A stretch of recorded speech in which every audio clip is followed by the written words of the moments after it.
12th మే నుంచి morning 10 o'clock నుంచి ఈ లాక్డౌన్ డిక్లేర్ చేశారు. 22nd మే పొద్దున 6 గంటల దాకా ఈ లాక్డౌన్ ఉంటుంది. ఈ లాక్డౌన్ సమయంలో ప్రతిరోజు పొద్దున 6 గంటల నుంచి 10 గంటల దాకా మినహాయింపు ఇచ్చారు. ఆ రిలాక్సేషన్ పీరియడ్లో అన్ని యాక్టివిటీస్ అది కూడా పర్మిషన్ ఉంది. మాత్రం 10 గంటల తర్వాత ఈ ఎస్టాబ్లిష్మెంట్ అన్నీ పక్కా క్లోజ్ చేయాలి.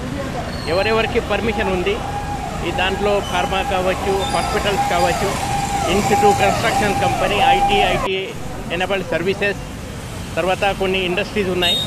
తర్వాత ఎవరు వ్యాక్సినేషన్కి వెళ్తున్నారు, ఎవరు టెస్టింగ్ కోసం ల్యాబ్కి వెళ్తున్నారు, అలాంటి వ్యక్తులకి మినహాయింపు ఉంది. వాళ్ళ తప్ప ఎవరు ఊరికి తిరుగుతున్నారు వాళ్ళ మీద లాక్డౌన్ వయలేషన్ కేసెస్ మనం నమోదు చేస్తున్నారు. నిన్న కూడా దాదాపు 2400 కేసెస్ నమోదైంది. దాంట్లో 1600 కేసెస్ అది లాక్డౌన్ వయలేషన్ ఉంది. 700 పైన కేసెస్ ఇంకా మాస్క్ ధరించలేదు, అదర్వైజ్ మాస్క్ సరిగా ధరించలేదు అని అది పెట్టడం జరిగింది. మా కమిషనరేట్లో 46 చెక్ పోస్టులో దాదాపు 1500 సిబ్బంది 3 లాక్డౌన్ అమలు చేయడానికి ప్రజలకి అందరికీ విజ్ఞప్తి, మా పోలీసు వాళ్ళతో కోఆపరేట్ చేయండి, మాస్క్ పక్కా ధరించండి, భౌతిక దూరాలు పక్కా పాటించాలా, లార్జ్ గ్యాదరింగ్ అది అవాయిడ్ చేయాలా. లాక్డౌన్ సమయంలో ఈ లాక్డౌన్ రూల్ ఎవరైనా వైలేట్ చేస్తే వాళ్ళ మీద కేసెస్ తప్పదు.